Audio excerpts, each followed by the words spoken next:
Et voilà, c'est parti. Eh bien, salut Hugo. Bonsoir Julien. Salut, comment vas-tu? Bah, super et toi? Ouais, très bien. Eh ben, en tout cas, ravi de discuter avec toi pour cette nouvelle émission sur ma chaîne. Donc, j'en profite Ouais, merci pour l'invitation. bah, merci beaucoup, merci à toi, merci d'être venu. Donc, bah, j'en profite pour parler, enfin, dire quelques mots par rapport à ma chaîne, mes activités sur YouTube, puisque effectivement, les quelques personnes qui me suivent ont constaté que je n'ai pas fait d'émission depuis un moment. Donc, la dernière émission, c'était avec Pierre-Yves. On avait fait une chouette émission d'ailleurs sur la tradition primordiale et le Nord, voilà, donc la thématique de la dimension nordique à travers la tradition primordiale. Et puis depuis, j'avais fait quand même deux, trois émissions, une chez Guillaume, une autre chez Pierre-Yves avec Guillaume, qui était très chouette d'ailleurs sur justement cette idée finalement de donner un petit peu la tonalité ou le ton par rapport à l'année 2025 au travers de l'astrologie. Et aujourd'hui, du coup, bah, on va à nouveau parler d'astro, ça tombe bien. Et ce que je voulais faire avec toi, c'est parler des deux grands sujets du moment au niveau géopolitique, qui sont d'un côté la guerre russo-ukrainienne et de l'autre la question israélo-palestinienne. Mhm. Donc évidemment, l'idée, ce sera qu'on échange au niveau astro, évidemment. Donc on va afficher les thèmes des pays respectifs. Donc on va se concentrer essentiellement sur le thème d'Israël d'un côté et le thème de l'Ukraine de l'autre. On va aussi évoquer les grands transits qui ont eu lieu ces dernières années, qui ont lieu en ce moment, hein. À la fois les transits qui vont avoir lieu sur les thèmes des pays respectifs, et en même temps les grandes conjonctions, parce qu'on va le voir, c'est une thématique qui est importante dans l'astrologie mondiale. Donc, on parle d'astro, on parle de géopolitique, et en fait, l'idée de faire cette émission avec toi, elle m'est venue parce que on en parlait en off. C'est vrai que ça fait un petit moment que j'observe le paysage astrologique sur YouTube. Et puis aussi la dissidence, parce que je m'intéresse un petit peu à différents sujets, qui soient politiques, géopolitiques. Et je constate que souvent, on a affaire à des visions qui sont très tranchées, très partisanes. Et c'est quelque chose que j'aimerais un petit peu dépasser ce soir. Évidemment, on en parlera en détail. J'ai ma vision comment dire, qui est celle relative au conflit entre la Russie et l'Ukraine, donc qui est un peu en désaccord avec une partie de la dissidence, donc ça on en reparlera. J'ai aussi ma vision de la question israélienne, et de tout ça on parlera, on discutera, et puis avant tout quand même, avant de parler de géopolitique, on aura comme base l'astrologie. À fond. Ok, ok. Eh ben, si c'est bon pour toi, on peut commencer par évoquer la question israélo-palestinienne. Donc, je vais mettre à l'écran le thème d'Israël. On va d'abord commencer par celui-là. Ok, ok. Alors, on en avait parlé un peu en off. Je ne sais pas s'il y a quelque chose que tu veux dire d'emblée, si quelque chose te frappe quand tu regardes le thème d'Israël. Je vais un petit peu développer après, mais effectivement, visuellement, déjà, il y a des choses qui sont intéressantes. Bah, visuellement, la première chose qui tape à l'œil, c'est l'amas en lion, forcément. Mhm. On a Mars, la Lune, et on a Saturne et Pluton. Donc ça va nous parler. Ben, justement, quand tu m'as demandé tout à l'heure, c'est vraiment, on pense à cette phrase de De Gaulle qui parle d'un peuple fier de lui-même et dominateur. Ben là, c'est vraiment de ça que ça parle avec le signe du lion, en plus en maison 10. Donc il y a cette notion d'affirmation dans le monde. Et Mhm. ce qui est intéressant aussi, c'est bah, la conjonction Lune-Pluton qui parle ben, d'emblée d'une sorte de, de tare émotionnelle, de castration émotionnelle. Et puis en Lion, ben, on peut penser que c'est justement que, que la personne ou que, en l'occurrence, le peuple va pouvoir utiliser cette castration émotionnelle pour se construire en tant que personne par rapport au monde, dans le signe du lion, et puis avec cet axe lion-verso dont on va reparler d'ailleurs après. Tout à fait, tout à fait. Et effectivement, c'est le premier truc qui frappe quand on regarde ce thème. C'est, tu l'as très bien dit, hein, de toute façon, je suis tout à fait d'accord avec toi. On a un gros amas planétaire en Lion. Donc, c'est vrai qu'on a pensé, on en parlait effectivement en off tout à l'heure, on a pensé à la citation de De Gaulle parce qu'elle est parfaitement illustrée, ou plutôt elle illustre parfaitement l'esprit du thème astral d'Israël. Alors, petite précision, on parle astral pour un individu. Donc, bah, comme tu le sais, comme ceux qui vont écouter cette émission le savent aussi, puisque la plupart de ceux qui vont nous écouter auront quand même au moins quelques bases astro. Mm. On parle avant tout du thème astral pour un individu, mais on peut aussi faire le thème astral pour une entreprise, pour une société, pour un projet et pour un régime politique. Justement, ça, moi, je voulais te demander par rapport à quand tu fais le thème d'un peuple ou d'un pays, est-ce que tu penses que ça représente plutôt l'âme d'un peuple ou que ça parle plutôt d'infrastructure ou de structure ou de la manière dont le pays va fonctionner? Parce que le truc, c'est que le thème, il est basé sur quoi? Sur un moment où on a signé un papier, quoi. Oui, en gros, c'est ça. Là, c'est effectivement la déclaration d'indépendance d'État d'Israël. Donc, effectivement, ça correspond Mm. bien à une signature à un moment précis où on signe des papiers. Alors, tu poses une super question parce que pour le coup, une question très intéressante en tout cas, parce que pour le coup, j'ai envie de te dire que ça parle des deux en fait. Mm. Ça parle des deux parce que, bon, dans un premier temps, le thème astral d'un pays, c'est effectivement le thème Mm. d'un régime politique, d'une constitution politique. Par conséquent, ça va parler de l'esprit qui anime ce régime politique. Sauf que si on pousse le raisonnement un peu plus loin, le régime politique d'un pays, il reflète quand même quelque chose d'un peuple. Même si un peuple peut être révolté contre ses élites, tu vois, on est d'accord, mais les dynamiques qui qui sont observables parmi des élites politiques, elles reflètent quand même l'esprit d'un peuple. Et j'en veux pour preuve un exemple que je trouve très intéressant, c'est que si on observe les différents thèmes des républiques françaises, alors on va pas le faire ce soir, hein, mais je donne cet exemple un petit peu rapidement. Si on observe par exemple le thème de la Troisième République, la Quatrième République, la Cinquième République, eh bien en fait on observe des dominantes astrologiques qui reviennent. Ce qui veut dire que ces dominantes astrologiques, elles reflètent finalement l'âme du peuple français. Tu vois, on a des constitutions politiques qui sont différentes, mais si à chaque fois on a des dynamiques qui se ressemblent, ne sont pas identiques, mais elles se ressemblent, eh bien, pour le coup, ça reflète effectivement l'âme d'un peuple. Mhm. Ouais, Tu ouais, vois. forcément, c'est lié, ouais. C'est lié, effectivement, quand on y réfléchit, c'est carrément logique. Donc, comme tu l'as très bien dit, je vais revenir sur ce que tu as dit, puis je vais peut-être repréciser, puis développer un tout petit peu. Effectivement, on a un amas planétaire en Lion. Le lion, traditionnellement en astrologie, c'est un signe qui a une grande assurance, qui dégage du charisme, une certaine aura. Et forcément, quand on a un régime politique qui est beaucoup marqué par le lion, on imagine un pays qui veut briller. Donc, s'il veut briller, c'est-à-dire que ça peut avoir deux significations. Soit il veut briller à ses propres yeux ou aux yeux de son peuple, soit il veut briller justement à l'extérieur, dans le monde. Donc il y a cette idée quand même quelque part, euh, soit d'être impérialiste, soit de cultiver une bonne image. Mais en tout Mhm. cas, l'idée d'impérialisme peut coller avec le lion, hein. C'est quand même le signe royal, donc ça va bien effectivement avec cet esprit-là.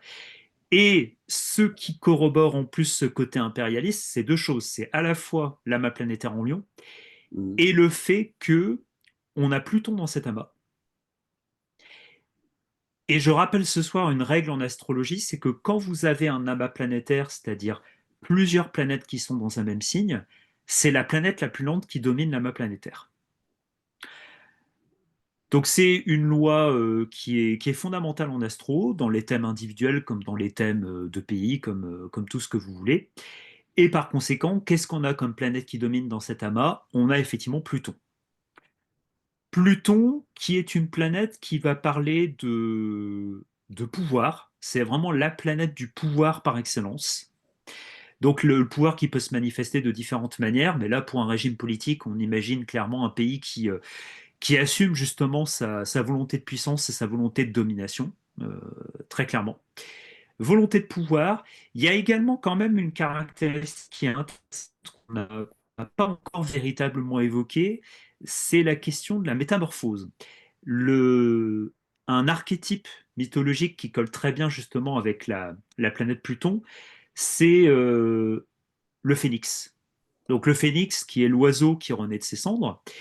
Et l'oiseau qui renaît de ses cendres, c'est quoi? C'est effectivement ce côté mort-renaissance. Donc quand un thème est très marqué par Pluton, on peut supposer que la personne ou le groupe ou le pays qui est marqué par ce thème va connaître un certain nombre de crises transformatrices. Mhm. Donc il y a cette idée effectivement qui est également très importante. Et tu l'évoquais, la Lune, c'est l'émotion. Pluton, c'est effectivement une planète qui va parler de pouvoir, qui va parler de puissance. Et quand on a une conjonction Lune-Pluton dans un thème, on imagine facilement une émotion qui est malmenée par des angoisses, qui est malmenée par une forme de paranoïa. Et c'est vrai qu'on, quand on voit ça dans le thème d'Israël, à la fois on pense à la citation de De Gaulle, et en même temps on pense à cette espèce de discours qui finalement dans la propagande israélienne, alors tout pays a sa propagande, hein, c'est pas une spécificité d'Israël, mais dans la propagande israélienne, il y a quand même ce truc très particulier de on est systématiquement agressé par nos voisins ou on est susceptible d'être agressé par nos voisins. Vous voyez, tout le monde nous veut du mal. Donc du coup, c'est une raison pour nous de faire la guerre de la manière la plus radicale possible. Donc, on ne va pas refaire le topo sur euh, à la fois ce qui s'est passé donc avec l'agression du Hamas, la réponse d'Israël qui continue encore, et puis d'une manière générale, de toute façon, cette espèce de cycle infernal de on m'attaque, je me défends, je me redéfends d'une manière encore beaucoup plus violente. C'est un fonctionnement en fait qui est très plutonien pour le coup. Mhm. Et en plus, avec ce que tu dis depuis tout à l'heure, moi je regarde aussi en taureau avec le nœud nord et le soleil qui sont en taureau. Et Mhm. enfin, j'ai l'impression que ça fait résonner avec plusieurs choses que tu as dit, surtout avec Pluton. Euh, et cet aspect de domination où là on peut en déduire avec le nœud nord et le soleil en taureau que cette domination s'imprimer bah, d'une part dans le domaine économique, Mhm. mais aussi dans le domaine de la terre et des possessions de la terre. Et c'est quand même quelque chose qu'on observe, en tout cas des dynamiques des pulsions qu'on observe dans le peuple israélien. Effectivement, le taureau, c'est un signe territorial. Le taureau, c'est un signe territorial. Et de plus, c'est là où on va essayer d'affiner un peu notre analyse, c'est que Israël, ce qui est intéressant, c'est que alors, les antisionistes ont souvent ce discours, et je dois reconnaître que je suis assez d'accord, parce que ça correspond quand même à un certain nombre de travaux, d'études qui ont été réalisés. Ce qui est intéressant avec Israël, c'est que si tu regardes sur la carte, c'est un tout petit pays. On est d'accord, hein, tu vois. Israël, c'est un petit État qui est finalement perdu entre plusieurs États arabes qui sont bien plus grands en termes de superficie. Sauf que Israël, finalement, on pourrait se dire, au niveau géopolitique, au niveau financier, c'est un État qui est davantage puissant de par ses réseaux. J'en veux pour preuve le lobby, alors c'est des choses connues, hein, mais j'en veux pour preuve le lobby pro-israélien qui est important dans différents pays occidentaux et particulièrement aux États-Unis. Particulièrement aux États-Unis, on n'a pas de mystère là-dessus, hein. On a un lobby israélien qui est très fort, qui est d'ailleurs, qui s'arrange très bien avec le pouvoir américain actuel, hein, puisque Trump est visiblement en bon rapport avec eux, ok, il le dit lui-même. Donc, ce qui est intéressant, c'est que cette puissance des réseaux, ça peut aussi aller avec le soleil en taureau, parce que le taureau, c'est un signe qui parle de territoire, certes, mais qui parle aussi de la finance et de l'argent. Donc, il peut avoir ce côté puissance financière qui est plus de l'ordre des réseaux.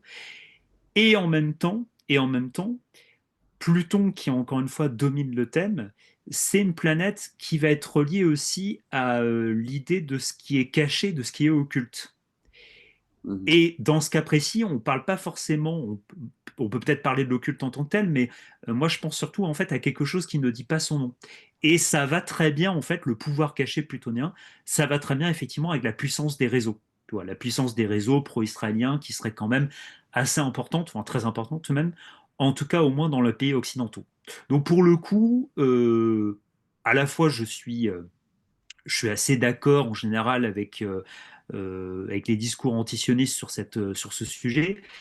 Surtout, en fait, ce sont des discours qui font écho au thème, dans la mesure où on est toujours dans ce côté pouvoir caché, qui ne dit pas toujours franchement son nom, et qui en même temps assume quand même une volonté de domination et une volonté de conquête qui semble évidente.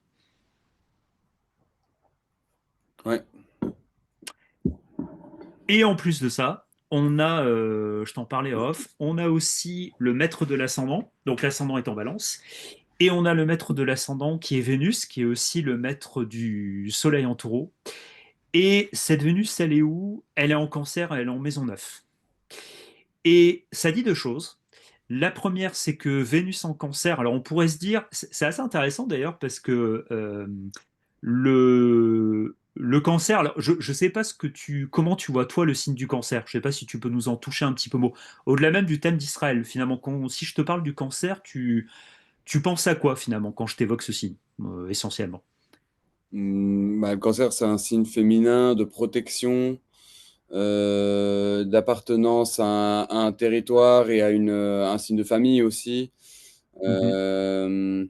Il y a cette notion, ouais, il y a cette notion d'intériorité et de protection ouais, d'établir les limites avec le cancer aussi. Tout à fait. Ce qui est marrant, c'est que le cancer, tu vois, quand Patriotisme, en on... fait. Oui, Ouais, alors c'est là où je voulais en venir. Mm. C'est que ce qui est marrant, c'est que le cancer, c'est un signe qui a ce côté en apparence plutôt gentil, tu vois. Enfin, comme c'est un signe d'eau, c'est un signe d'émotion, c'est un signe qu'on imagine assez gentil et assez gentillé, un peu comme les poissons. En fait, c'est une image qui a une part de vrai, mais qui est un peu caricaturale, parce que le cancer, c'est aussi un signe clanique, donc qui, comme tu l'as très bien dit, c'est un signe qui est relié à un clan, qui est relié à une famille, qui Mm. est relié aussi à des lignées maternelles, et c'est marrant parce que j'y pensais même pas, mais la judéité, elle se transmet par la mère. Ouais. C'est intéressant quand même, hein, pour le coup. La judéité se transmet par la mère. Là, on a quand même, d'ailleurs, la lune qui est bien placée dans ce thème, puisque je rappelle que la lune, c'est aussi l'archétype maternel. Donc, la lune est quand même conjointe au milieu du ciel dans ce thème. Et puis Vénus qui est quand même bien forte, hein. Vénus est quand même bien forte, puisqu'elle est à la fois le maître de l'ascendant, le maître du soleil en taureau. C'est quand même drôlement intéressant. Donc, il y a ce côté, malgré ce côté masculin dominateur, il y a aussi un côté féminin qui est très fort et qui peut refléter, pour le coup, quelque chose de plus profond que la constitution politique d'Israël, mais quelque chose qui serait probablement plus relié à l'esprit du judaïsme. Donc, cette transmission de la judéité par la mère. Mhm. D'ailleurs, truc rigolo aussi, c'est que en Israël, les femmes font le service militaire. Ok. Ce qui n'est quand même pas le cas de beaucoup de pays. Donc ça me fait tilt, tu vois, pareil, je n'y pensais pas forcément, mais c'est intéressant parce que ça colle aussi avec cet archétype féminin qui est très fort. Et le cancer, disais-je, c'est un signe qui effectivement est le signe par excellence du patriotisme. Du patriotisme, c'est-à-dire en fait du pays qui potentiellement défend son identité contre les autres. Donc il y a à la fois un côté euh, conquête, domination qui est très assumé dans ce thème, avec le lion, avec Pluton. En même temps, il y a quelque chose qui est relié au pouvoir des réseaux, au pouvoir souterrain, avec Mm. Pluton qui domine très largement le thème. Et en même temps, et en même temps, on a aussi un aspect vénusien, lunaire, en Mhm. cancer, qui est fort et qui parle effectivement de ce côté, de cette appartenance à des lignées maternelles et aussi de ce côté patriotique en mode on se défend justement contre les autres. Mhm. D'autant plus d'ailleurs que Vénus est en maison 9 et ça peut aussi parler de philosophie et de religion voire même d'idéologie, hein, et là, enfin, ouais. On voit que ça s'applique Carrément, aussi à la manière de fonctionner d'Israël, quoi. carrément, ouais, ouais, carrément. Ouais, d'ailleurs, Vénus en maison 9, moi, ça m'évoque une chose assez intéressante, c'est qu'effectivement, comme tu l'as dit, la maison 9, c'est le domaine qui en astrologie va être lié aux idéologies, aux philosophies et aux religions. La dimension religieuse de l'État d'Israël, alors, elle est complexe parce qu'on va trouver, par exemple, bon, le monde du judaïsme, c'est un monde très complexe, hein. C'est-à-dire que ce soir, On se concentre sur Israël, on évoque la question aussi de la judéité, mais la question du judaïsme est beaucoup plus complexe, puisqu'il y a, dans le judaïsme, on n'a pas de dogme, ça c'est important de l'avoir en tête. Et comme on n'a pas de dogme, contrairement à l'Église catholique par exemple, et bien par conséquent, les rabbins eux-mêmes vont avoir des interprétations très différentes de la Torah. On va avoir, donc je pense que je t'apprends rien et puis j'apprends rien à personne en disant ça, mais on va avoir des rabbins talmudistes, d'autres kabbalistes, d'autres qui vont avoir telle vision. Donc chacun a une vision très différente. Mhm. Mais ce qui est intéressant, c'est que cette dimension philosophique et religieuse, elle est présente dans le thème d'Israël, ce qui veut dire qu'elle est aussi présente certainement dans le peuple israélien. Et en même temps, il y a quand même l'idée que la religion peut servir de référent pour la manière dont fonctionne le régime politique. Et quand on écoute les dirigeants israéliens, alors qu'ils aient leur vision de la Bible, c'est une chose, hein, je ne vais pas rentrer dans les détails là-dessus, mais en revanche, il est logique quand on voit leur thème, que le thème d'Israël en tout cas, que le fait de citer des versets bibliques, de citer une dimension un peu apocalyptique, finalement, c'est cohérent quand on voit le thème d'Israël. Et d'ailleurs, précision qui est assez intéressante, c'est que la dimension biblique, messianique, apocalyptique du sionisme, elle n'était pas évidente au début.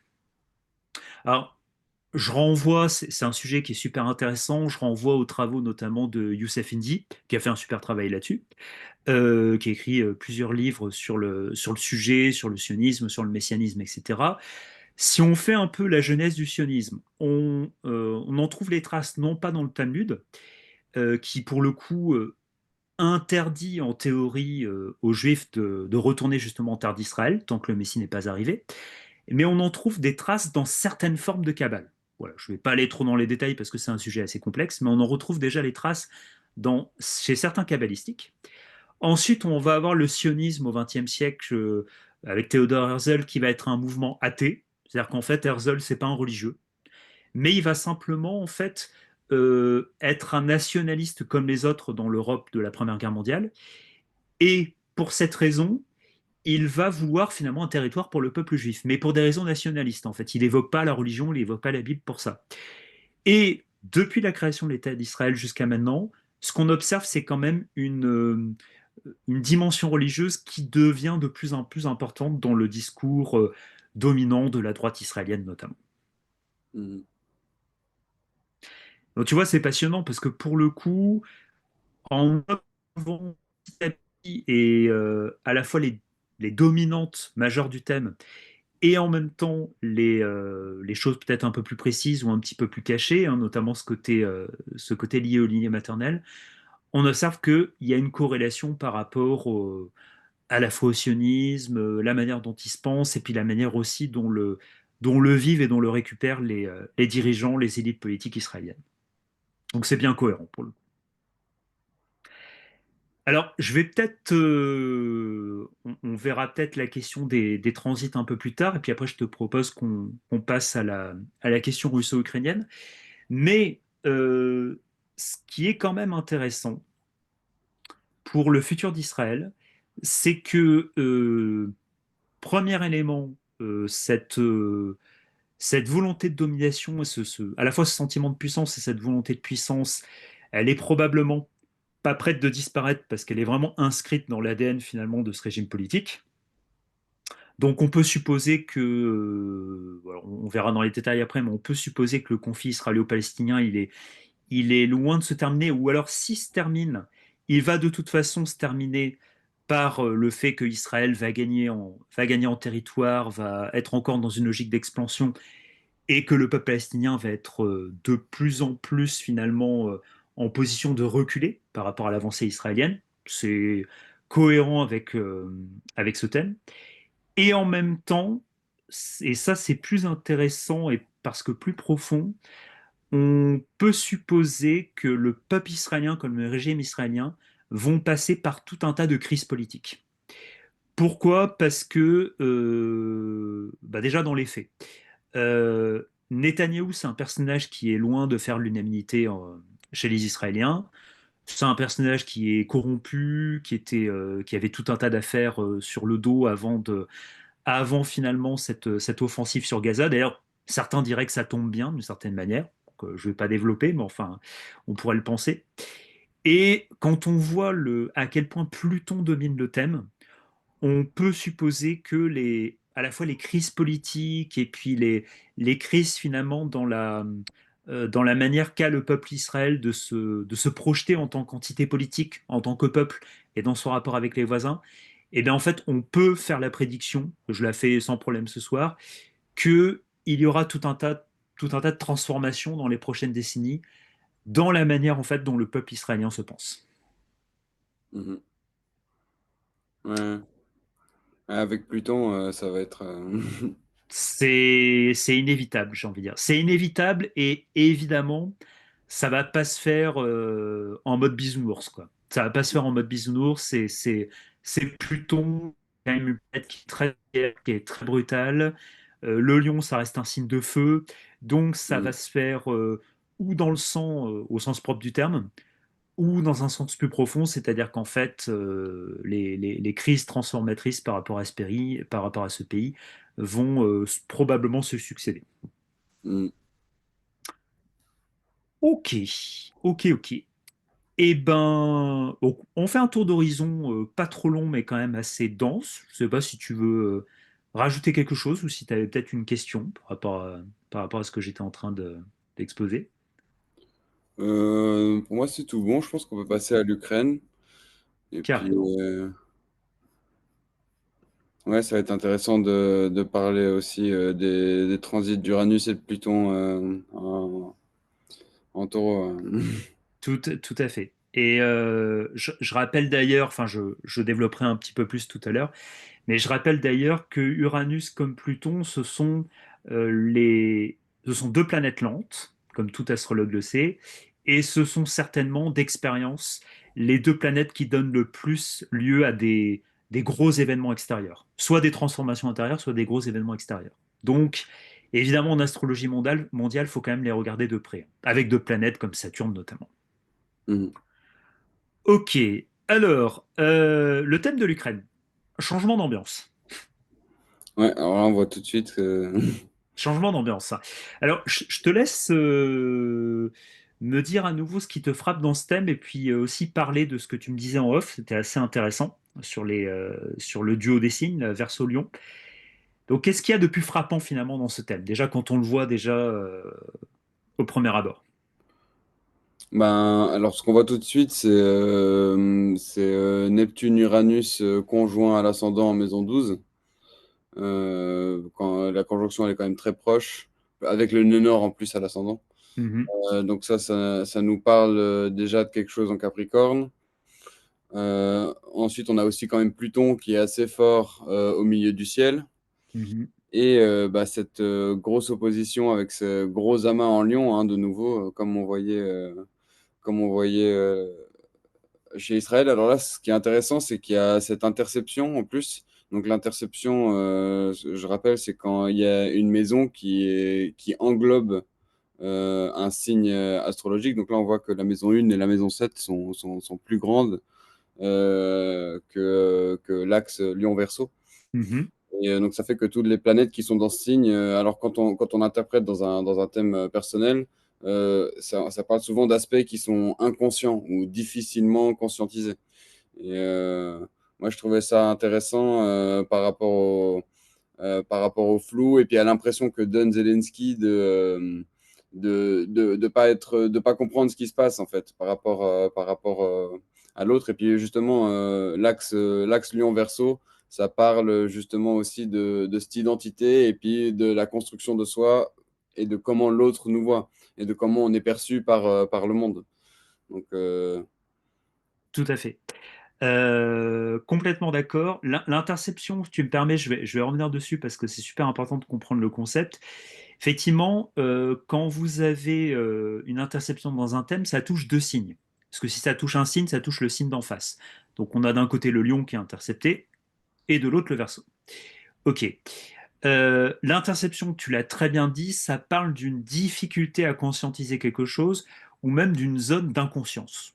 Voilà, en fait, il y a un endroit du thème où il y a quelque chose qui n'est pas clair, qui n'est pas conscientisé et qui agit d'une manière autonome.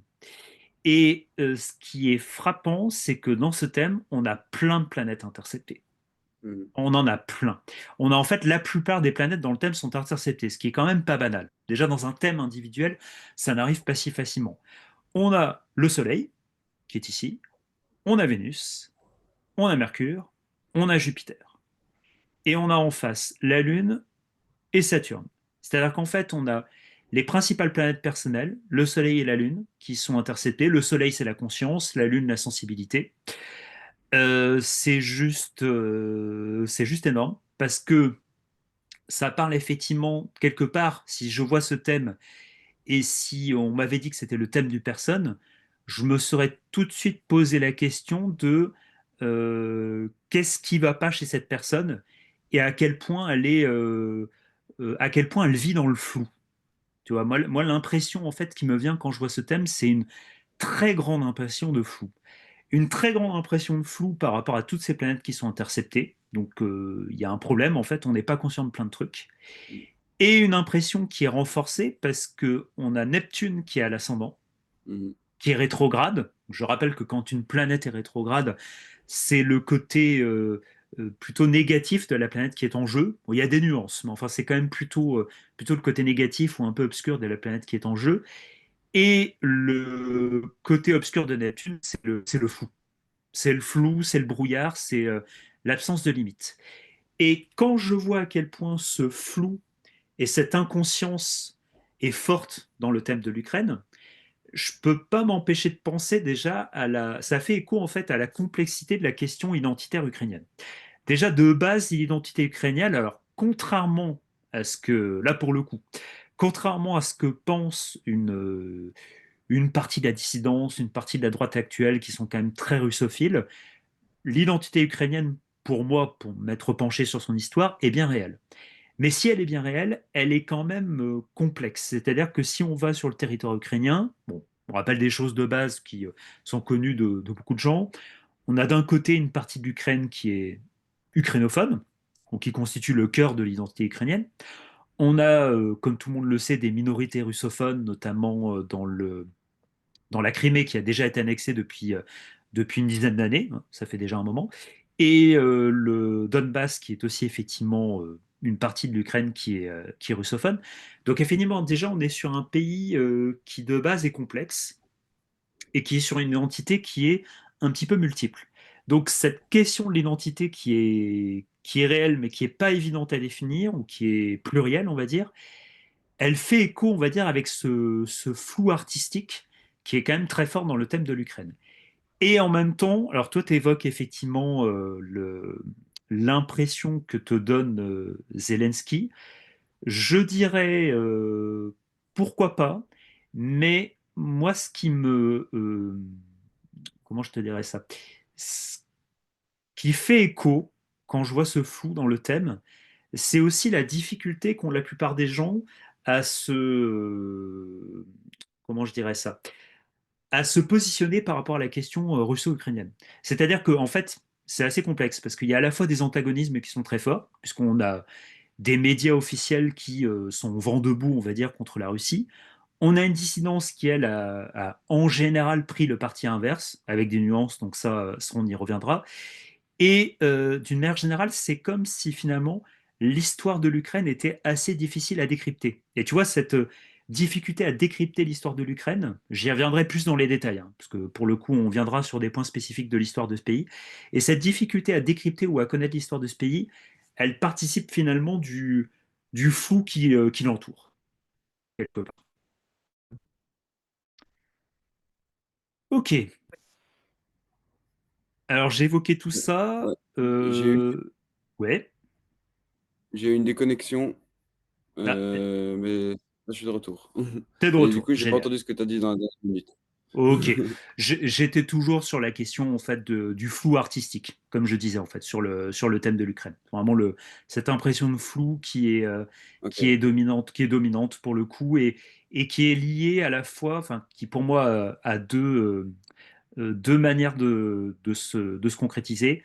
Il y a à la fois effectivement un flou par rapport à la question de l'identité de l'Ukraine et un flou par rapport à cette difficulté qu'ont beaucoup de gens pour comprendre l'histoire de l'Ukraine. Tu vois, c'est plutôt une difficulté qui, pour moi, est reliée à l'image du pays, à son identité, à son histoire. Même si tu évoquais aussi Zelensky, pourquoi pas, mais je le verrais surtout de cette manière-là. Et en même temps, tu évoquais tout à l'heure Pluton, qui est fort dans ce thème. Alors, c'est pas le même thème qu'Israël, mais il y a quand même des points communs, parce qu'à la fois, il y a le signe du lion qui est fort. Donc, ce qui est paradoxal, c'est que il y a comment dire, il y a aussi autant il y a un flou qui est fort, autant il y a aussi on voit à travers ce thème, en tout cas on le soupçonne, qu'il y a un sentiment identitaire et patriotique également qui est très fort. Pourquoi? Parce que c'est toujours pareil, on est sur le signe du lion. Le lion, c'est un signe qui a une belle image de soi. Et par conséquent, le fait d'avoir une belle image de soi va quand même effectivement avec un sentiment nationaliste et identitaire qui est fort.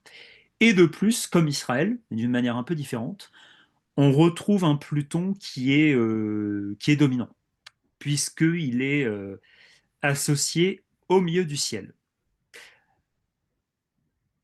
Alors, d'ailleurs, je ne sais pas si tu as envie de réagir par rapport à Pluton, parce que je pense on pourrait dire pas mal de choses sur lui, ou en tout cas quelques petites choses intéressantes sur lui.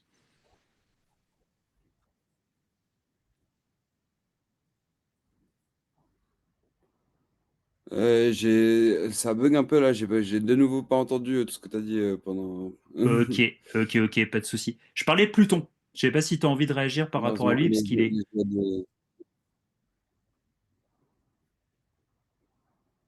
Bah, Pluton qui est carré à la Lune, hein, déjà ça c'est intéressant. On retrouve un aspect qu'on peut avoir chez Israël aussi. Mhm. Euh,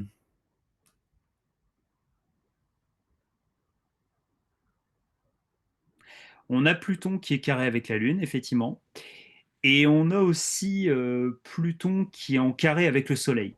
D'ailleurs, ce qui est intéressant, c'est qu'en fait, on observe effectivement un double carré, Pluton carré à la Lune, Pluton carré au Soleil, Pluton carré à Vénus, donc à toutes les planètes en fait qui sont interceptées.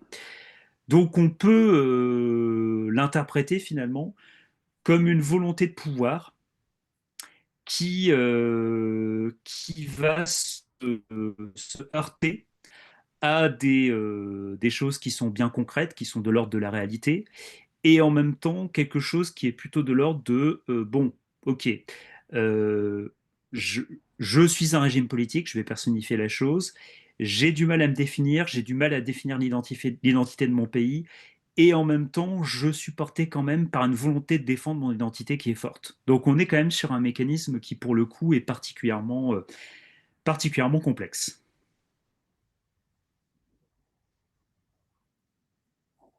mhm. Ouais, ce qui pourrait être intéressant, ce serait de regarder par rapport au thème de la Russie, parce qu'il y a aussi cet aspect, bah, je sais pas si tu en as parlé du coup, mais cet aspect où l'Ukraine qui se construit un petit peu en opposition par rapport au communisme russe. Et d'ailleurs, c'était intéressant, je sais plus où j'avais entendu ça, mais quelqu'un qui disait que justement, on parle beaucoup enfin, il y a un peu tout un imaginaire autour de l'histoire des nazis en Ukraine. Et puis, bah, c'est aussi un discours qui a été alimenté par la dissidence. Alors, c'est vrai qu'il y a beaucoup de corruption, etc. Mais il y a aussi ce nazisme ou néonazisme latent en Ukraine qui potentiellement est plus une forme de nostalgie par rapport au libérateur allemand qui a, entre guillemets, sauvé le peuple ukrainien du communisme russe plus que de réelle affiliation à l'idéologie nazie ou néo-nazie. Ouais, t'évoques une thématique qui est super intéressante, quoi. Bah, on va aller sur ces questions historiques parce qu'effectivement, elles sont intéressantes et elles sont assez subtiles à décrypter dans le cas de l'Ukraine. Bah, il y a plusieurs éléments. Et en fait, bon, je me suis penché comme j'ai pu sur l'histoire du pays, puis en discutant aussi avec différentes personnes, hein, aussi bien des gens qui étaient plutôt pro-russes que pro-ukrainiens. Et j'en suis quand même arrivé à la conclusion que la question ukrainienne, au-delà de sa complexité, était quand même, on va dire, une cause défendable. Pourquoi? Parce que il y a un premier élément, c'est que au-delà de cette question de la corruption de l'État ukrainien, de ses, comment je dirais ça, effectivement, de ses affinités avec certaines formes de néonazisme ou quoi que ce soit, il faut pas aussi oublier que quand on parle d'histoire, on a un impérialisme russe qui est fort et qui est manifeste par rapport à tous ses voisins. C'est-à-dire qu'en fait, les Russes, alors je ne parle pas forcément du peuple russe, mais plutôt des gouvernements russes, hein, les tsars, puis après le régime communiste, le régime bolchevique, le régime stalinien, etc. Le pouvoir russe, en fait, a toujours été dominateur, pour le coup, on va reprendre ce mot, par rapport à ses voisins immédiats. Alors les Polonais en savent très bien quelque chose, pas qu'un peu. Et en même temps, les Ukrainiens qui ont aussi fait partie de l'empire tsariste pendant un moment, puis après l'empire bolchevique, en savent quelque chose. Donc il y a quand même quelque chose de constant par rapport, par rapport à cette volonté de domination russe. Ce qui fait aussi que, là je me place plus du point de vue russe, mais ce qui fait aussi que les Russes ont du mal à comprendre les revendications ukrainiennes, dans la mesure où, en fait, finalement, c'est un petit peu comme si, alors le fait que l'Ukraine veuille son indépendance par rapport à la zone d'influence russe, c'est un petit peu comme si, pour pas mal de Français, la Corse voulait prendre son indépendance, tu vois, ou la Bretagne, ou j'en sais rien. On est un petit peu dans le même cas de figure, en réalité. Donc il y a déjà cette problématique, en fait, ce point de vue russe par rapport à l'Ukraine qui est quand même, euh, qui, on va dire, est naturellement impérialiste. On va le dire ça comme ça. Et de l'autre, il y a effectivement chez les Ukrainiens, alors il y a une histoire qui est particulière avec l'Allemagne, c'est que quand les Allemands sont arrivés pendant la Seconde Guerre mondiale en Ukraine, les Ukrainiens les ont effectivement accueillis comme des libérateurs. Sauf que ils ont vite déchanté.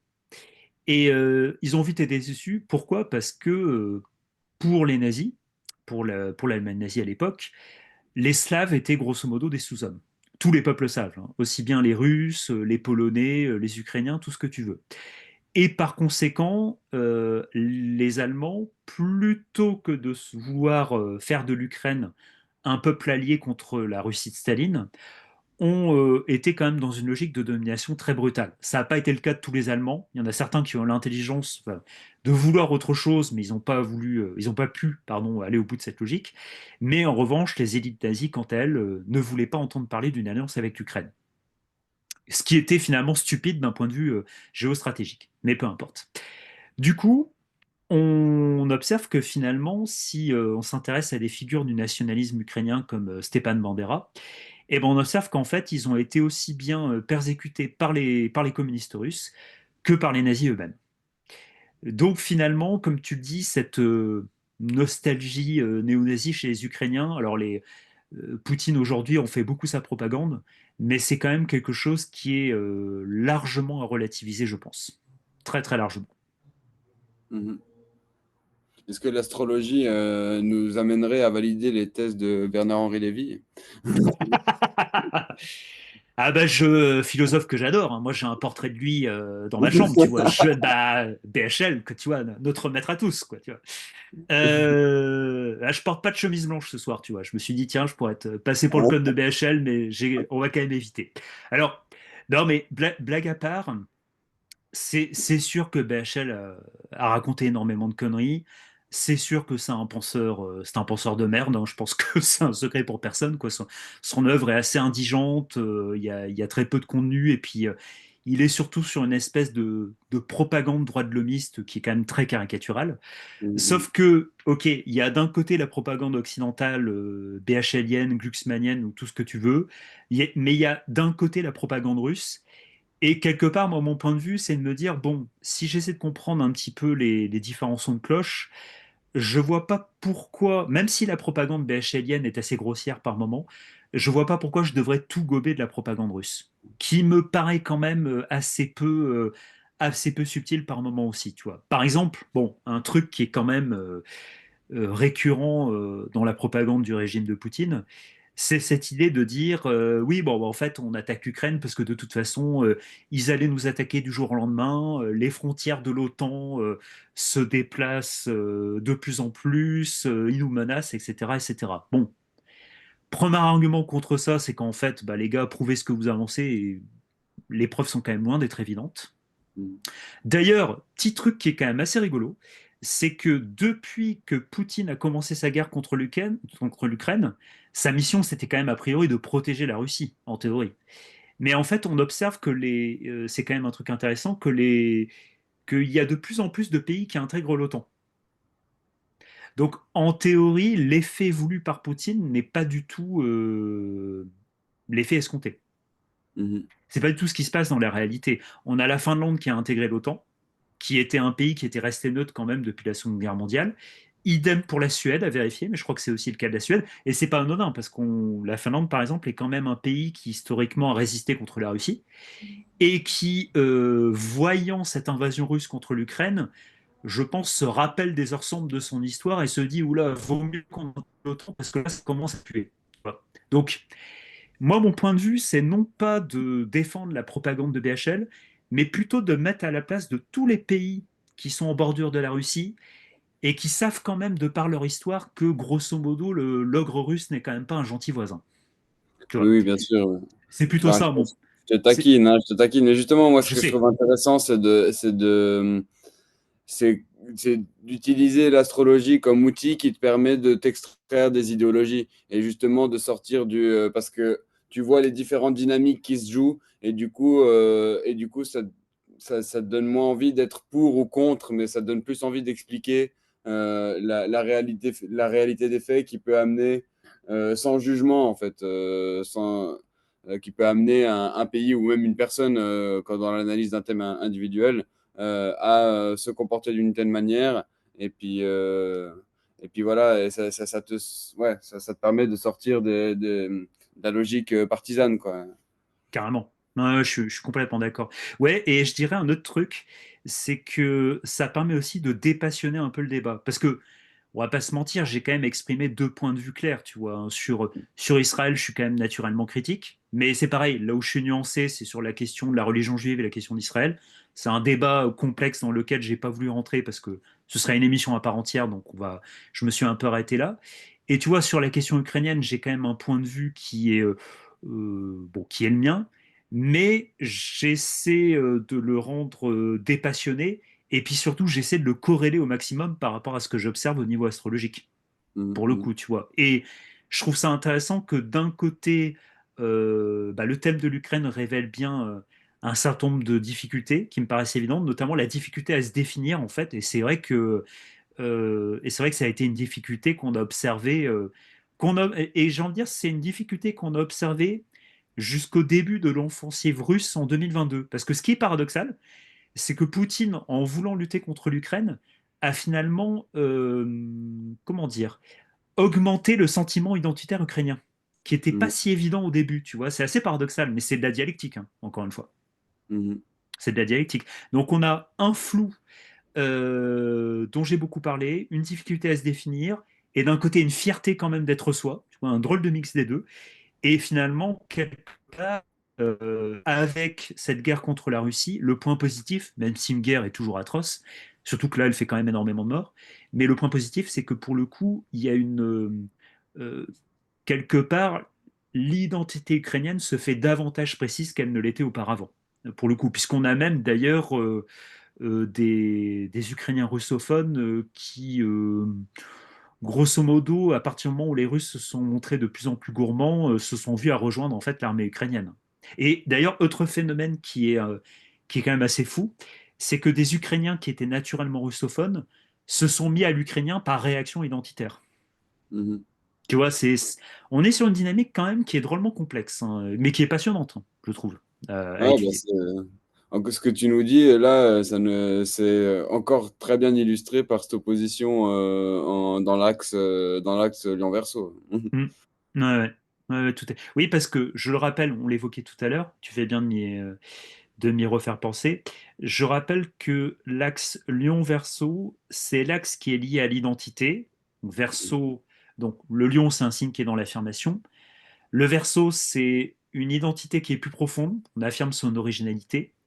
Et en même temps, on est aussi dans la question de l'image de soi, l'image qu'on renvoie aux autres.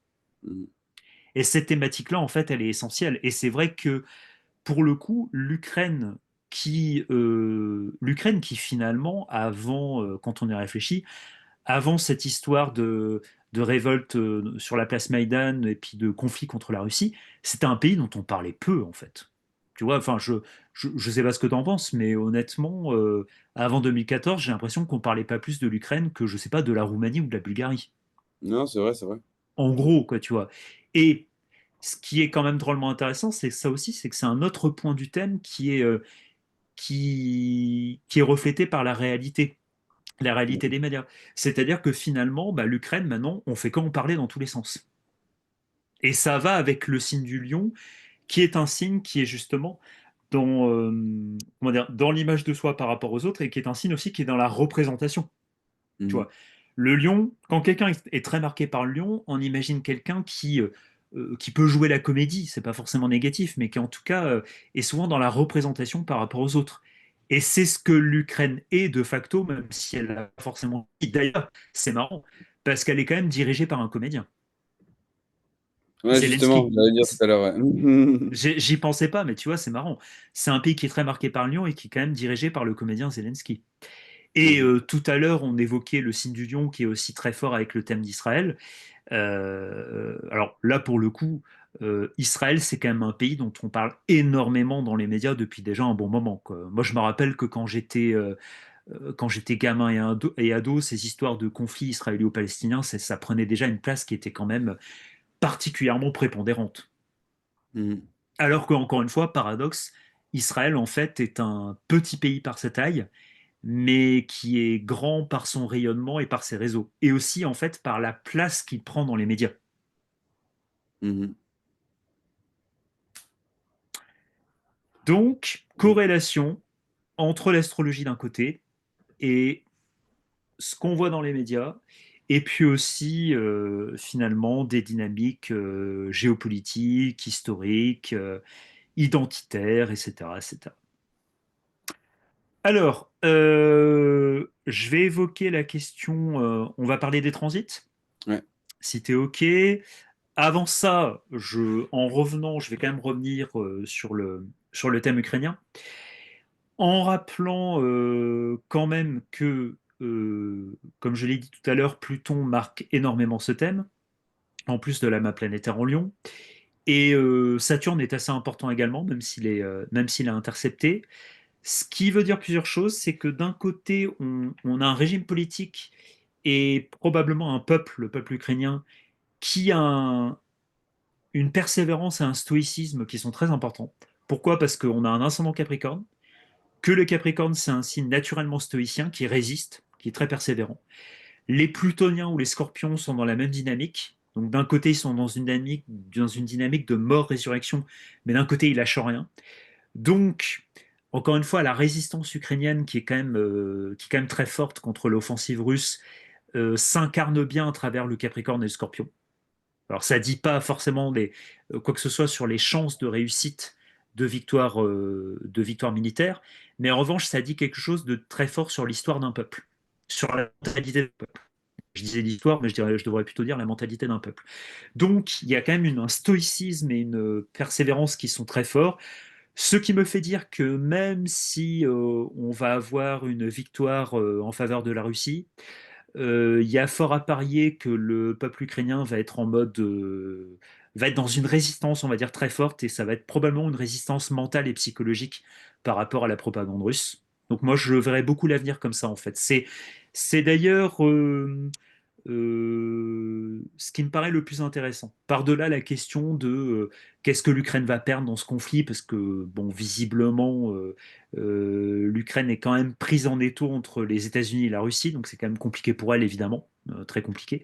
Mais moi, je parlerais plutôt d'une résistance, en fait, psychologique à une propagande à une propagande de l'empire voisin qui est très forte, tu vois, à travers le Capricorne et le Scorpion. ouais. Alors, les transits. Les transits. On les a regardés tout à l'heure. Alors, je vais pas les afficher. Je reste sur le thème ukrainien. Je vais pas afficher les transits en tant que tels parce que je trouve que l'affichage des transits apporte un peu de confusion au niveau visuel. Mais on les a regardés tout à l'heure. On a deux choses. On a déjà Uranus qui transite le fond du ciel du thème ukrainien. Donc le fond du ciel, il faut rappeler que ce sont les racines de quelqu'un, quand c'est le thème d'une personne. Donc là, on est sur les racines profondes en fait d'un pays. Donc c'est quand même intéressant. Uranus, il transite ce fond du ciel depuis déjà un moment, depuis en fait le début de la grande offensive russe, donc depuis 2022. Il a aussi transité sur le Pluton, donc Pluton étant la planète du pouvoir.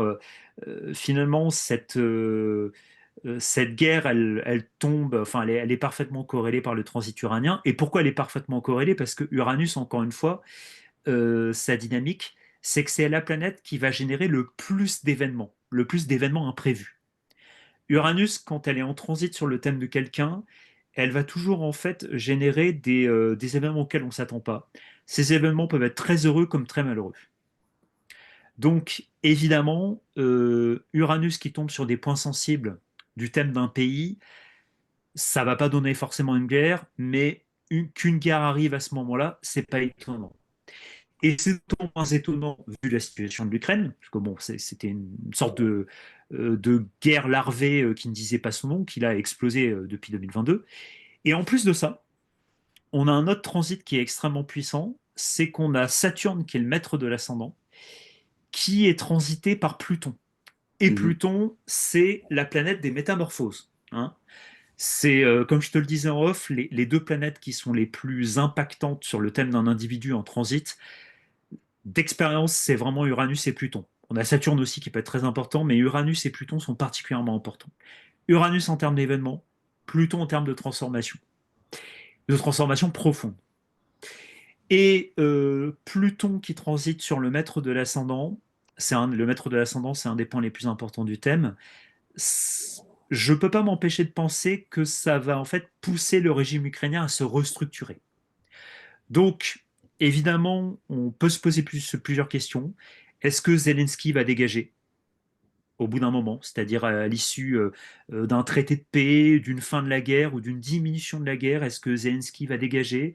Est-ce que le régime politique ukrainien va prendre une forme différente? Est-ce qu'il y aura des transformations politiques profondes? Faut rappeler quand même, tu l'évoquais d'ailleurs, je crois que l'Ukraine, c'est aussi un pays dans ses défauts, il en a beaucoup, hein, évidemment. Il ne s'agit pas de les encenser uniquement. L'Ukraine, c'est aussi un pays qui est gangréné par la corruption, au moins autant que la Russie, hein, si ce n'est peut-être plus d'ailleurs. Donc, peut-être que ce transit plutonien va parler d'une nécessité finalement de dégager tout un tas d'élites qui sont corrompues. Pourquoi pas aussi? Dans tous les cas, il y a cette idée de restructuration d'un régime politique, puisque Saturne, c'est aussi la planète qui permet de cadrer les choses, de les penser, de les structurer. Ça peut donner tous ces effets-là.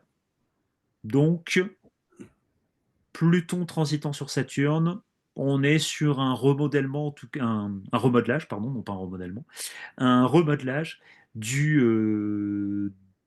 des élites ukrainiennes, du régime politique ukrainien, de la structure du régime politique ukrainien. Et on peut se poser la question, pas forcément d'un changement de régime, mais en tout cas d'un certain nombre de changements qui vont avoir lieu donc, au sein du régime ukrainien. Mhm. Ouais, et puis on sent que, enfin, ce qui est intéressant, c'est de voir la liaison entre les deux transits, le transit uranien en taureau et le transit plutonien en verso. Mhm. Et puis de voir que avec ce thème et ces planètes en Capricorne et en Scorpion, que c'est quelque chose de viscéral pour le peuple ukrainien, quoi, de viscéral et de pas forcément totalement conscient, quoi, que ça va être très dans la réaction et dans la pulsion, quoi, pulsionnelle, quoi. C'est probable, ouais. Ouais, ouais, c'est très probable, effectivement. Et je l'évoquais en off tout à l'heure, on a aussi Uranus qui passe le fond du ciel, mais là, il est en train de s'éloigner du fond du ciel, c'est-à-dire qu'il était vraiment pile dessus, Mhm. notamment en 2023. Voilà, le cœur de 2023-2024, c'était vraiment Uranus qui était pile sur le fond du ciel. Ouais. Et il s'éloigne petit à petit, ce qui peut être quand même plutôt de bon augure pour soit la diminution du conflit, soit la fin du conflit. Et j'en avais parlé quand on avait fait notre émission Astro chez Pierre-Yves avec Guillaume. Et j'avais parié sur une fin probable du conflit entre 2025 et 2026. Donc j'hésite entre deux hypothèses.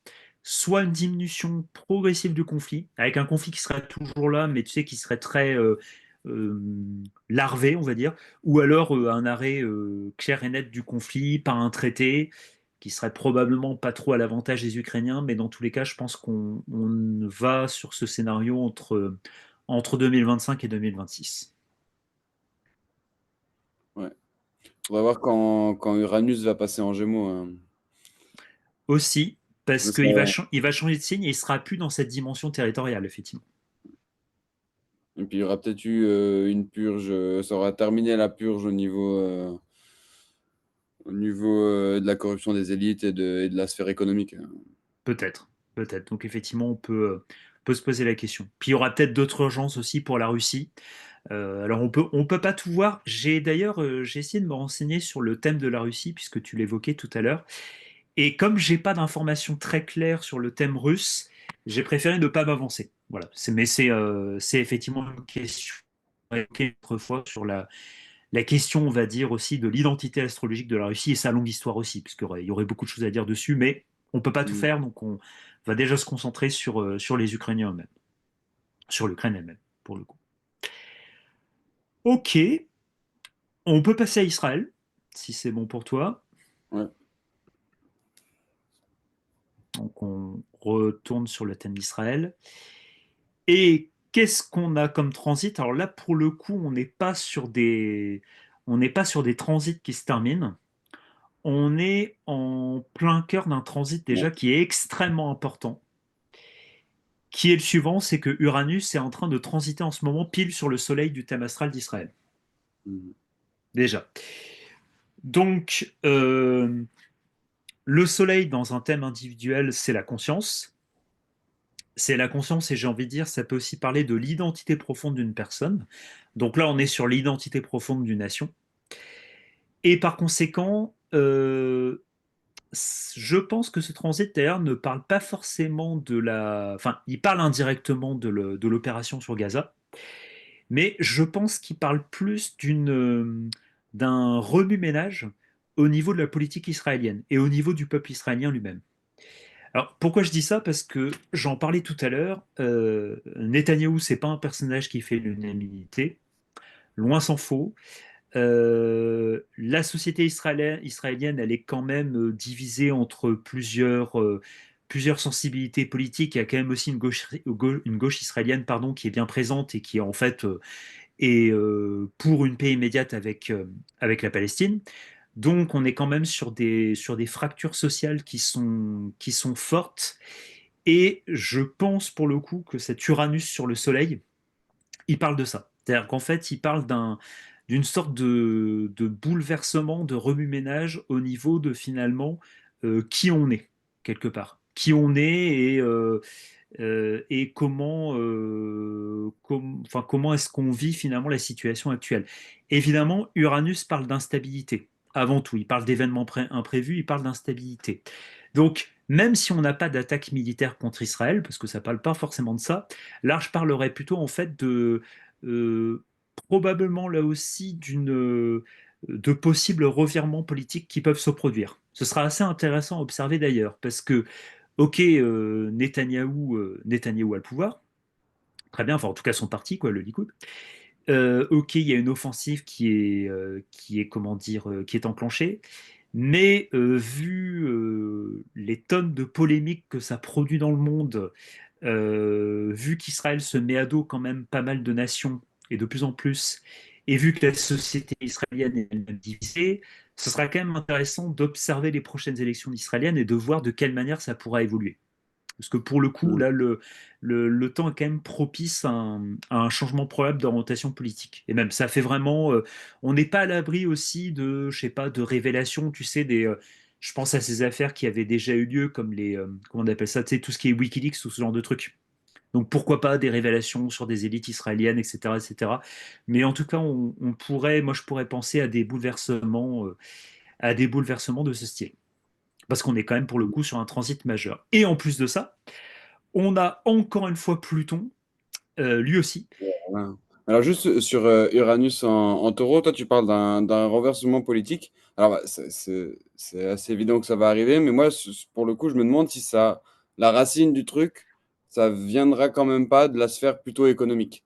Parce Oui, qu'avec oui. Uranus en taureau, je pense qu'il va y avoir des limites économiques. Et d'ailleurs c'est intéressant parce qu'Uranus est rentré en taureau en 2018 et Mhm. c'était plus ou moins le début, le moment où ils ont commencé à nous mettre des taux négatifs. Et en gros, ils essayaient Oui. de renvoyer des pièces dans la machine pour essayer, pour bah, justement rajouter du flou et puis essayer de cacher le cadavre, quoi.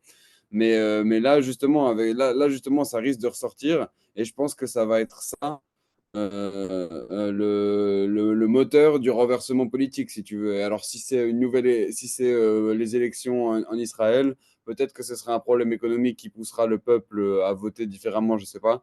Mais, euh, mais encore une fois, ouais, ça peut être aussi juste, ouais, juste des limites au niveau, euh, voire même des problèmes de récolte, de culture, enfin vraiment sur la sphère, sur la sphère de survie, quoi.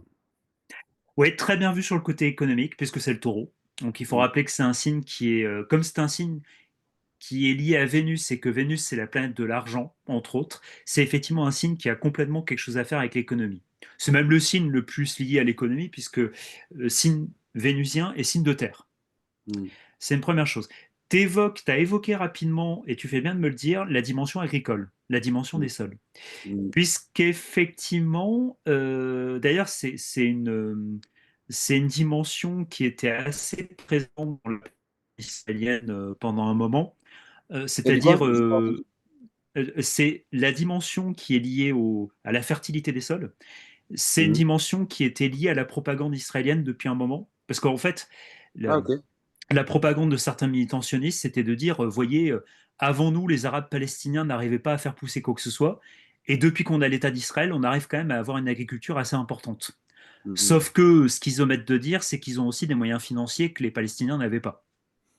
Ok, on C'est, sait pas c'est- alors, je sais pas, je suis pas renseigné par rapport à ça. Ce serait intéressant de voir s'ils ont des pratiques respectueuses ou si ils viennent avec full engrais, pesticides et puis qu'ensuite ils viennent se vanter bah, comme comme ça. t'as- Ouais, t'as- tu as peut-être les deux dimensions, pour le ouais, coup. j'imagine, ouais. Je Justement. pense parce que, alors je connais pas très bien le sujet, mais Israël c'est le pays des kibbutz Mm. et on était quand même sur des communautés, sur des communautés, tu sais, peut-être pas hippies, mais tu sais, c'était des sortes de communautés un peu anarchisantes ou un peu d'extrême gauche qui voulaient vivre une nouvelle vie et qui étaient quand même branchés sur un retour à la terre. Donc il y avait quand même quelque chose d'un peu 68 art ou post 68 art là-dedans avec une dimension évidemment liée au monde juif qui était un peu particulière, mais il y avait quand même cette dimension.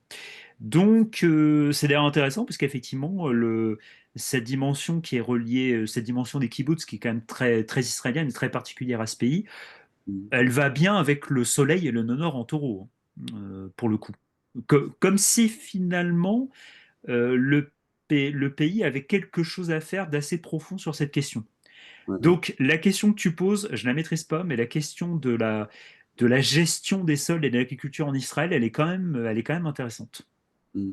Elle est quand même intéressante, Même, effectivement. même au niveau mondial, en fait, c'est quand même assez Oui. intéressant de voir que depuis que Uranus est rentré en taureau, alors bon, c'est des questions qui se posent depuis déjà bien avant ça, mais Mhm. j'ai quand même l'impression que depuis que qu'Uranus est rentré en taureau, la question des sols et du soin des sols est quand même un peu plus entrée sur le devant, en tout cas dans la sphère scientifique. Et il y a eu le mouvement de Sadhguru, là, le yogi en Inde, là. Bon, alors, lui, il est un peu, euh, c'est un peu New Age sur les bords, mais il dit quand même des trucs intéressants. Mais en tout Oui. cas, moi, j'avais suivi un peu son mouvement Safe Soil et je trouvais ça, enfin, en tout cas, je trouvais la base et l'éthique du mouvement euh, vraiment louable, quoi. Et ça a eu quand même un certain impact et genre. Il a été accueilli dans pas mal de pays du monde et c'était vraiment autour de cette dynamique de prendre soin des sols et de la terre, quoi. Ben, je suis d'accord avec toi parce que, d'ailleurs, au passage, alors Sadhguru, c'est un personnage dont on peut se moquer parce il a un côté par moment New Age un peu caricatural, Ouais. mais il raconte pas que des conneries. Effectivement, moi, Raconte pas que des conneries. Je trouve qu'il fait un assez bon lien entre. Alors, bien sûr, quand tu es féru d'Advaita Vedanta, de traditionalisme, etc., t'es pas nourri comme tu le veux avec Sadhguru. Mais je non. trouve qu'il fait un bon lien entre une forme de spiritualité et de gestion des pulsions et des émotions et la modernité, en fait. Et alors, bien sûr, il a eu l'intelligence d'américaniser la manière de transmettre une certaine sagesse. Mais Mhm. bon, bah, voilà, je trouve que ça fonctionne pas si mal. Et en tout cas, il se bat pour des causes qui sont pas débiles, quoi. Avant son truc qu'il a fait sur les sols, avant, il avait fait une méga campagne pour l'assainissement des rivières en Inde ou des trucs comme ça, Mhm. quoi. Bah, Euh, en tout je cas, suis, je porte ce genre de mouvement. je suis carrément d'accord avec toi, surtout que, bon, pour être allé en Inde il y a déjà pas mal d'années, ces questions-là, elles sont juste un peu vitales pour les Bah, Indiens. Elles sont ouais. carrément vitales, quoi. C'est-à-dire qu'en fait, ils peuvent pas passer à côté. Donc effectivement, et d'ailleurs pour répondre sur ta remarque, oui, c'est vrai que depuis quelques années, cette question, on va dire, de toutes les questions que tu évoques liées à l'agriculture ou l'agriculture bio, je dirais moi surtout qu'elles sont... alors au niveau scientifique, je peux pas trop dire parce que je maîtrise pas du tout le sujet. Par contre, je dirais qu'au niveau du grand public, elles sont quand même devenues beaucoup plus populaires, quoi. Parce que Mhm. je me rappelle, il y a encore, même il y a encore 10 ans, bon, il y a 10 ans encore, ça commençait à rentrer un peu dans les mœurs, mais avant ça, il y a plus longtemps, tout ce qui était, tu sais, Biocop ou ce genre de choses, Mhm. bon, ça existait, mais c'était beaucoup vu comme un truc de bobo. C'est quand même un peu différent aujourd'hui, quoi. Enfin, il y a quand même une popularité de ces sujets qui s'accoule plus qu'avant, je dirais. Mhm. Nettement plus, probablement. Donc, tu as raison, là, on dépasse la question israélienne et cet Uranus en taureau, c'est au niveau mondial que ça se joue, pour le coup. Mhm. Donc, ce sera intéressant, effectivement, de voir quand Uranus passera dans notre signe, les Gémeaux, qui lui est un signe complètement différent, parce qu'on est sur un signe de communication, de médias. Enfin, C'est on est ça. sur un signe de communication, donc ça évoque la question des médias notamment, qui pourront peut-être être bouleversés par de nouveaux changements, ou liés aux réseaux sociaux, ou liés à des choses comme ça. Mais enfin, je pense qu'on en voit déjà un petit peu l'avant-goût.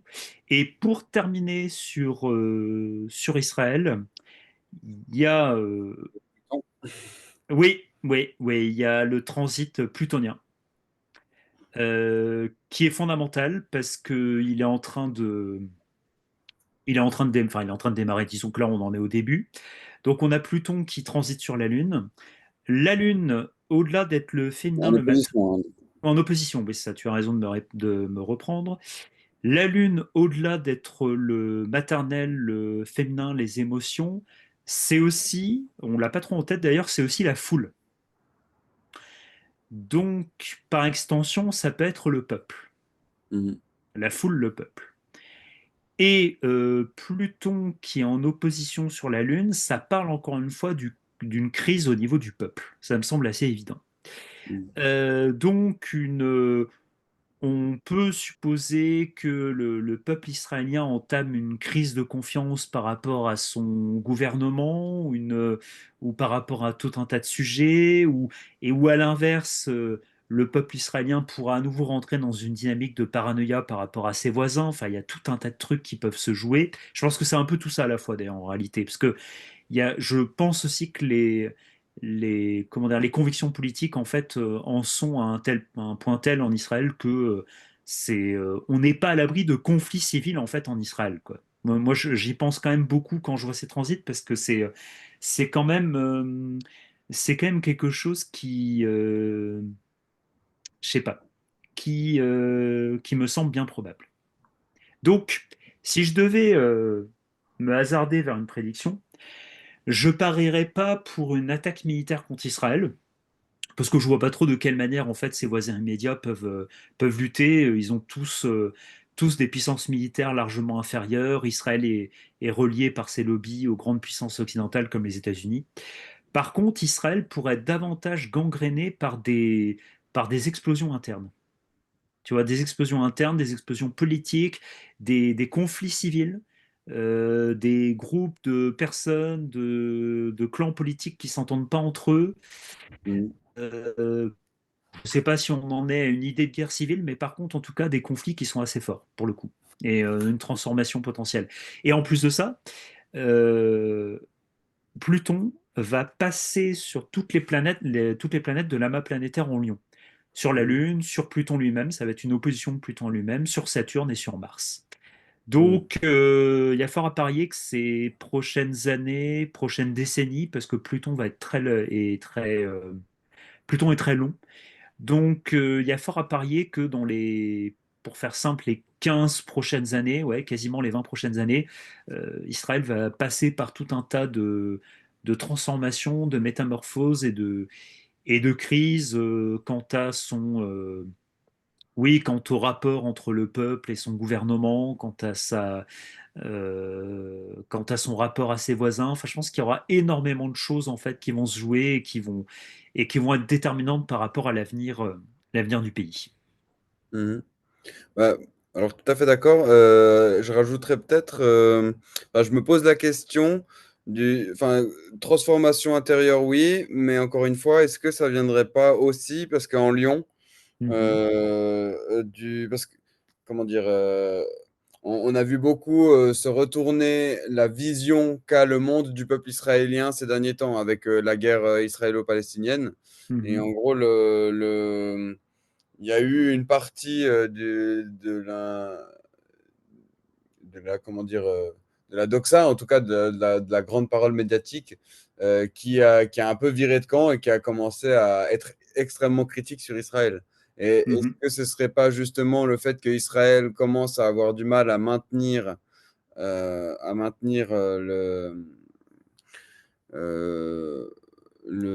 maintenir son statut de victime, en fait, que Mhm. du coup, ça va l'inviter et l'obliger à se repenser et provoquer ces crises internes. C'est possible. C'est possible, effectivement. Ouais, ouais.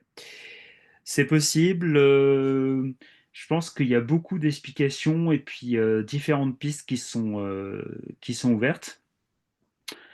Mais dans tous les cas, à la fois, je dirais que, comment dire, euh, Israël est sûr de lui-même de par sa puissance militaire, et en même temps, il affronte quand même des crises bien précises ou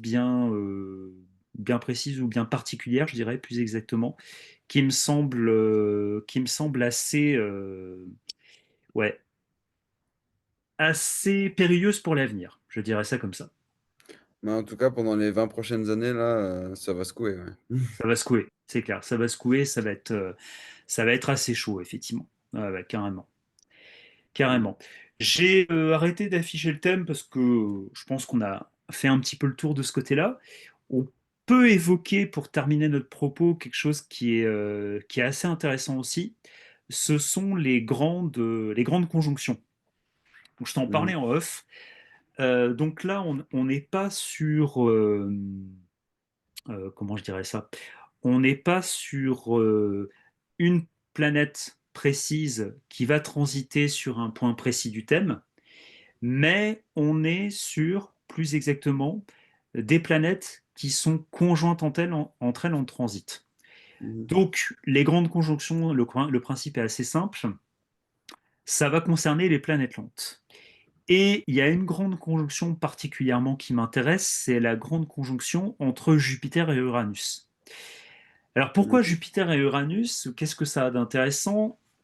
Eh bien en fait, ça a ceci d'intéressant que c'est une conjonction qu'on observe dans les événements historiques les plus brutaux, les plus sanglants et les plus révolutionnaires. Donc c'est une grande conjonction qu'on a pu observer pendant la Révolution française et la Seconde Guerre mondiale et même de mémoire les deux guerres mondiales. Ouais. Et chose intéressante, on l'a aussi observé entre 2023 et 2024, Ouais. surtout 2024, hein, si ma mémoire est bonne, ce qui correspondait finalement au moment où le conflit entre la Russie et l'Ukraine d'un côté et Israël et la Palestine de l'autre étaient les plus violents. Donc il y a quand même une corrélation qui me semble encore une fois évidente, hein. C'est vrai que évidemment nous on n'est pas plongé dans la guerre directement, mais il faut quand même rappeler que le conflit entre l'Ukraine et la Russie, on a dépassé le million de morts. Voilà. Et l'offensive israélienne sur Gaza, on est sur des dizaines de milliers de victimes civiles, même plus d'ailleurs. Enfin, je sais qu'on avait un chiffre assez effrayant sur les enfants qui sont tués à Gaza. Donc, on est quand même à nouveau sur des périodes de guerre extrêmement brutales. Tu vois, il y a une corrélation quand même entre les événements historiques et cette conjonction qui à chaque fois semble produire les mêmes effets ou en tout cas être corrélée aux mêmes effets. Alors la bonne nouvelle, c'est qu'on n'est plus dans cette conjonction actuellement, qu'on est sur une autre conjonction qui est la conjonction Saturne-Neptune, que j'ai nettement moins étudiée, mais on peut supposer que avec Saturne et Neptune, il y a cette idée de revenir à la réalité. Pourquoi? Parce que, enfin, une réalité, on va dire, plus normale et sur des événements historiques beaucoup moins exceptionnels. Pourquoi? Parce que Saturne, c'est le principe de réalité. Neptune, on est sur quelque chose qui peut être relié justement aux idéaux, donc pourquoi pas aux idéaux politiques. Et il y a cette idée finalement avec Saturne du principe de réalité qui revient, que je trouve potentiellement intéressant, même si Saturne, c'est aussi une planète qui peut parler des deuils et des pertes. C'est-à-dire qu'au moment où finalement on en arrive à des conflits qui peuvent baisser en intensité, voire s'arrêter, eh bien l'heure va être tout simplement au bilan euh, et à la chose suivante, c'est-à-dire que bon bah on compte les morts, quoi. Donc évidemment c'est une période qui est pas réjouissante, mais qui peut signifier au moins un retour à une réalité qui est plus apaisée ou en tout cas beaucoup moins violente. Mhm. Alors après, je nuancerais, ça aussi on en a parlé tout à l'heure, Mhm, avec le fait que comme pendant la conjonction Jupiter-Uranus qu'il y a eu en 1941 pendant la Deuxième Guerre, mhm, mhm, et en fait on revit la même chose parce qu'entre 2023 et 2026, on a toutes les planètes lourdes qui vont passer d'un signe féminin à un signe masculin. Et oui. on avait eu la même chose entre 40 et 41, si je ne me trompe pas. Mhm, Alors, en l'occurrence, ça avait quand même signifié une intensification des combats et de la violence et puis une mondialisation mhm, du conflit. Et donc, la question, c'est quelle forme est-ce que ça va prendre, quelle mhm, forme est-ce que ça va prendre cette fois? Ça ne veut pas forcément augurer une guerre enfin, comment dire, une intensification de la guerre au niveau physique, mais mhm, peut-être une application plus mondiale. Pourquoi pas les histoires avec la Chine et Taïwan qui peuvent peut-être aussi s'échauffer. Par rapport aux États-Unis. Enfin, en gros, il pourrait aussi y avoir cette dynamique mhm. d'expansion du conflit euh, qui est en lien avec ce passage en signe masculin des planètes lentes. Ouais, tu fais bien d'évoquer ce passage, puisqu'effectivement, je ne l'avais plus en tête quand j'évoquais Saturne-Neptune. C'est quand même important. C'est vrai que en 41, ouais, c'est 41-42 où il y a eu la conjonction Uranus-Jupiter Mhm. pendant la Seconde Guerre mondiale. C'est un tournant, hein, parce qu'il faut le rappeler au niveau historique, 41-42, on est avant la bataille de Stalingrad. C'est-à-dire, en fait, on est au moment où il y a l'offensive allemande contre la Russie. Mhm. Et donc, en fait, c'est le tournant de la guerre, hein. C'est-à-dire qu'il y a avant 41, tout baigne, entre guillemets, pour l'Allemagne nazie. À partir de 42, c'est un tournant. Et en 43, ça commence à se retourner contre l'Allemagne nazie. Donc, en fait, tout s'est joué à ce moment-là, pour le coup. Mhm. Et effectivement, sur le passage des signes féminins aux signes masculins et sur la corrélation avec la situation géopolitique mondiale, on peut se poser effectivement la question. Alors moi, je parierais pas forcément sur je l'espère d'un côté, mais je parierais pas forcément sur une guerre mondiale hyper violente où tout un tas de pays s'affrontent, Ouais. notamment les pays européens. Par contre, ce qui est intéressant, on le voit déjà, c'est un repositionnement géopolitique, parce que euh, un quelqu'un dans la sphère dissidente et identitaire que je suis depuis pas mal d'années, dont je partage pas forcément les idées, ou ça dépend sur quel point, mais qui est intéressant dans ses analyses, c'est Gabriele Adinolfi. Et il est, si tu veux, lui, sur cette idée. Alors, il est assez à contre-courant de la dissidence parce que il est sur cette idée que les États-Unis et la Russie, contrairement à ce qu'on croit souvent, ils s'opposent pas, ils ont une relation de rivalité complice. C'est-à-dire que par Mm. moment, ils sont adversaires, par moment, ils sont complices sur d'autres trucs. Et je trouve cette idée très intéressante. Et je la trouve d'autant plus intéressante qu'en fait, actuellement, bah, elle éclate au goût du jour.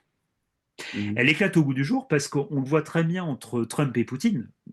Pour le coup, c'est une alliance certaine qui est en train de se dessiner, Mm. qui fait que les Européens commencent à se rendre compte qu'ils risquent d'être les cocus de l'histoire. Donc, Mm.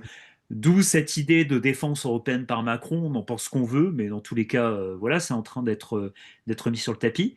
Et alors, il y a un autre truc très rigolo, enfin rigolo, en tout cas qui est super intéressant, parce que ça, on s'y attendait pas forcément, c'est que d'après tout un tas d'informations que j'ai pu lire sur ce sujet, il y a un pays qui n'est pas du tout ravi de ce rapprochement américano-russe, c'est la Chine. Et en fait, la Chine se met même, parce que la Chine dans l'ensemble n'a pas forcément un discours très pro-européen. Enfin, de toute façon, ils sont là pour faire du business, hein, donc ils s'en foutent, mais ils sont pas forcément pro-européens dans l'idée. Mais j'ai quand même lu plusieurs articles qui expliquaient que des dignitaires chinois commencent à dire quand même les pauvres Ukrainiens, etc. Donc on a un retournement du discours chinois par rapport à la Russie, qui en fait n'est pas du tout ravi de cette entente parce que la Russie qui se rapproche des États-Unis, ça veut dire quelque part la Russie qui s'éloigne de nous, donc qui vont être nos futurs partenaires. Donc tu vois, il y a une idée de repositionnement géopolitique qui est en train de se faire et qui est quand même drôlement intéressante et inédite. Mm. Mais à côté, la Russie, ils sont toujours dans la roue des BRICS, non? Oui, mais les BRICS, c'est une alliance qui, pareil, il faudrait, il faudrait qu'on en discute avec des spécialistes, mais pour m'être intéressé pas mal sur cette question, c'est une alliance qui est plus bancale qu'on imagine. Mm. C'est une alliance qui est plus bancale qu'on imagine parce qu'on a par exemple un pays comme l'Inde qui, lui, tu vois, sur la question du conflit entre la Russie et l'Ukraine, eux, ils sont pas pro-russes. Ils essayent de se positionner d'une manière très habile d'ailleurs, en mode on est grand seigneur, on discute avec tout le monde. Mais justement, j'ai l'impression que les BRICS, alors c'est ça qui peut paraître un peu ridicule quand on parle, quand on pense au rapport de force, Hmm. mais que l'alliance, plus que géopolitique, j'ai l'impression qu'ils sont plus sur le long terme. Tu vois, Oui. qu'ils pensent à l'éducation, qu'ils pensent comment dire, à réinstaurer une nouvelle vision de la réalité chez les nouvelles générations et que, en gros, qui misent plus là-dessus que sur le complexe militaro-industriel tout de suite en premier, quoi. Et, Ce qui est logique bah parce ouais, que dans les pays que tu évoques, alors le Brésil par exemple, ils misent ouais. pas sur leur puissance militaire, c'est normal quoi pour le coup. L'Afrique du Sud non plus. Euh, la Chine et l'Inde, c'est un peu autre chose parce que la Chine et l'Inde, ils ont quand même bon, c'est un truc bête, mais ils ont la bombe, tu vois, ils ont la bombe nucléaire. Militairement, alors évidemment, les Chinois sont jamais rentrés en guerre véritablement. Donc sur le terrain, c'est assez difficile de voir ce que ça donnerait. Pareil pour l'Inde, mais on va dire, bon, ce sont deux puissances qu'il faut probablement surveiller. Mais c'est Ouais. vrai qu'ils n'ont pas les capacités militaires que peuvent avoir les États-Unis, par exemple, ou même la Russie. Mhm. Pas pour l'instant, en tout cas. D'ailleurs, ça pourrait être l'occasion d'une autre émission. Mais quand je te dis ça, c'est à la fois de l'intuition et de l'observation par rapport à beaucoup de données astrologiques. Je Mhm. suis très intéressé par l'avenir de l'Inde comme Mhm. puissance politique. Parce que on pourra en discuter dans une autre émission si tu veux, mais euh, parce que c'est un pays qui est en train d'évoluer quand même sur certains domaines. Ça reste quand même, alors je crois qu'actuellement c'est devenu le pays le plus peuplé du monde, hein, ce qui est quand même, Ouais, ouais. ce qui est quand même pas négligeable. C'est un pays qui aussi est en train de faire sa transition démographique, donc quelque part, ça petit à petit, ça le fait sortir des pays du tiers-monde, entre guillemets, qui ne font que galérer, tu vois. Ils sont en fait dans une sorte de mutation qui est quand même assez complexe. Et puis surtout, c'est un pays qui a un sentiment, pour le coup, nationaliste qui est très fort. Donc, l'avenir de ce pays m'intéresse beaucoup. Je pense que pour l'instant, c'est-à-dire dans les années 2020, il ne sera pas encore un acteur véritablement majeur de l'histoire humaine, mais c'est, à mon avis, à surveiller pour les décennies futures, et notamment les années 2040, où je pense que ce pays va probablement jouer un rôle beaucoup plus grand qu'on ne peut l'imaginer actuellement. Voilà, ce sera la Mm. petite ou la grande prédiction de la fin de l'émission, mais je me hasarderais bien effectivement à avoir ce propos et je pense que ce serait super intéressant de faire une émission là-dessus et puis aussi sur, pourquoi pas sur d'autres pays comme les BRICS et sur d'autres sujets géopolitiques astro. Mhm. Ok, et ben écoute, je crois qu'on a évoqué pas mal de sujets. C'est bien parce qu'on a évoqué quand même des questions qui sont super intéressantes. Je posterai de toute façon la vidéo dans les prochains jours. Et puis, j'aurai certainement l'occasion à nouveau de faire des vidéos politique astro. On est sur des sujets qui sont intéressants, qui sont souvent très partisans, avec des avis très tranchés. Et comme tu l'as dit tout à l'heure, bah, l'idée c'est de prendre du recul et puis d'essayer d'analyser ça avec un peu de profondeur et un peu de distance. Tout à fait. Nickel. Et bah écoute, bah, merci à toi de m'avoir accompagné dans cette discussion. Ah, merci, c'était un plaisir, ouais. Ouais, et puis bah écoute, au plaisir de se faire d'autres émissions. Je sais que tu étais déjà passé chez Guillaume et chez Pierre-Yves, donc on pourra s'en faire d'autres à l'occasion. Et de mon côté, je reviendrai certainement à nouveau sur d'autres thématiques. J'avais l'intention aussi de faire des vidéos sur astro, on va dire astro et littérature, c'est-à-dire les thèmes astro de certains grands écrivains. Donc là, on est sur des sujets qui sont très Mm. différents, mais que je vais certainement aborder dans les prochaines semaines et prochains mois. Mhm. Ouais, c'est toujours intéressant de regarder des grands archétypes qui se retrouvent dans des personnalités fortes. Ouais, carrément. Et il y a de quoi dire, notamment à travers les planètes lentes qui génèrent souvent des œuvres littéraires bien, comment dire, bien précises, quoi. On a des grands écrivains plutoniens, des grands écrivains uraniens, neptuniens, mais c'est voilà, c'est encore d'autres thèmes. Mhm. À fond.